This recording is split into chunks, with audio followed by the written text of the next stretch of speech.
శివపురాణంలో ఎన్ని తత్వములు చెప్పినప్పటికీ కూడా ఈ తత్వములు ప్రతిపాదిస్తూ ఉంటాడు. నీకు అందినట్లే ఉంటాడయ్యా ఆయన అనుగ్రహం కలిగితే. అందుకనే ఇప్పుడు కొన్ని చోట్ల భక్తులు చాలా భక్తి అతిశయము చేత మాంసభక్షణము పెట్టారు.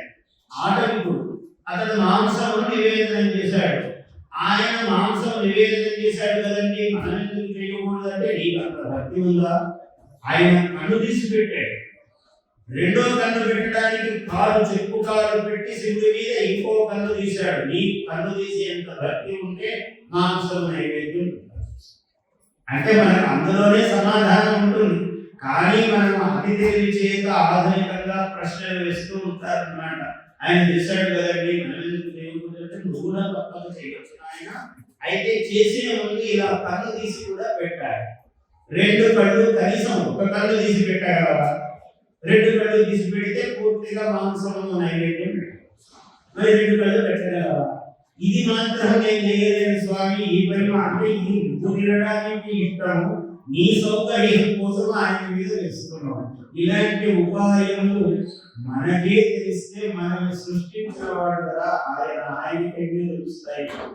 అందువల్ల అతి తెలివి కానీ ప్రగల్భ వాక్యములు కానీ ఏవి పని చేయవు. అసలు వాక్కులే పని చేయవంటే ప్రగల్భ వాక్యములు ఎక్కడ పనిచేస్తాయి?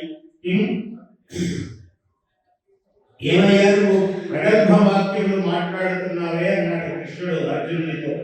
ప్రగల్భముగా నువ్వు ప్రగల్భసే కిం అన్నాడు, ప్రగల్భ వాక్యములు పలుకుతున్నావు అన్నాడు. ఎందుకంటే బహువినే వ్యతీతాని జన్మాని తవచ అర్జున, అక్కడ నిమిత్తం కృష్ణ పరమాత్మ కూడా సంవత్సరం పాటు పాశుపత దీక్ష తీసుకున్నాడు. మహాభారతంలో చెప్తాడు సంవత్సరం పాటు పాశుపత దీక్ష అంటే శివ దీక్షలో ఉన్నాడు ఒక సంవత్సర కాలం. కృష్ణుడు ఎట్లా కృష్ణుడయ్యాడు? ఆయన దేవదేవోత్తముడే. దేవదేవోత్తముడు కావడానికి మానవావతారం ఎత్తాడు కదా. ఆయన మానవావతారం ఎత్తినప్పుడు శివానుగ్రహం పొందితేనే ఆయన కూడా దేవోత్తముడు అవుతాడు. ఇంకో విధంగా కావడానికి అవకాశం లేదు. మానవుడుగా ఏదో మానవుల్లో ఉత్తమ మానవుడు అవుతాడు, కానీ దేవతాతుల్యుడు ఎప్పుడు అవుతాడు అంటే ఆ దేవదేవోపాసన చేస్తేనే దేవతాతుల్యుడు అవుతాడు. నారాయణ ప్రియం అనంత వదాపహారం వారాణసీపురపతి విశ్వనాథం అన్నాడు శంకరుల వారు. కాబట్టి నారాయణ ప్రియం ఆయన విష్ణుడే, మహావిష్ణువు. అయితే మహావిష్ణువు విష్ణుడు కదా, రాముడు కృష్ణుడు అవతారం ఎత్తిన వాళ్ళు. మానవుల గొప్పతనం ఎలా ఉంటుందో, మానవుడు గొప్పవాడు ఎలా కావాలో చూపించిన వాళ్ళు. కాబట్టి వాళ్ళు ఉన్నటువంటి మాయలు చేసి అట్లా కాదు.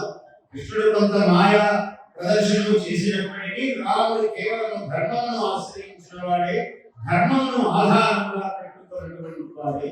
అందువల్ల ఇవన్నీ కూడా మనం వివేకముతో దేన్ని ఏదిగా చూడాలో మనకు ఆ వివేకము ఆ పరమేశ్వరుడే ప్రసాదించాలి.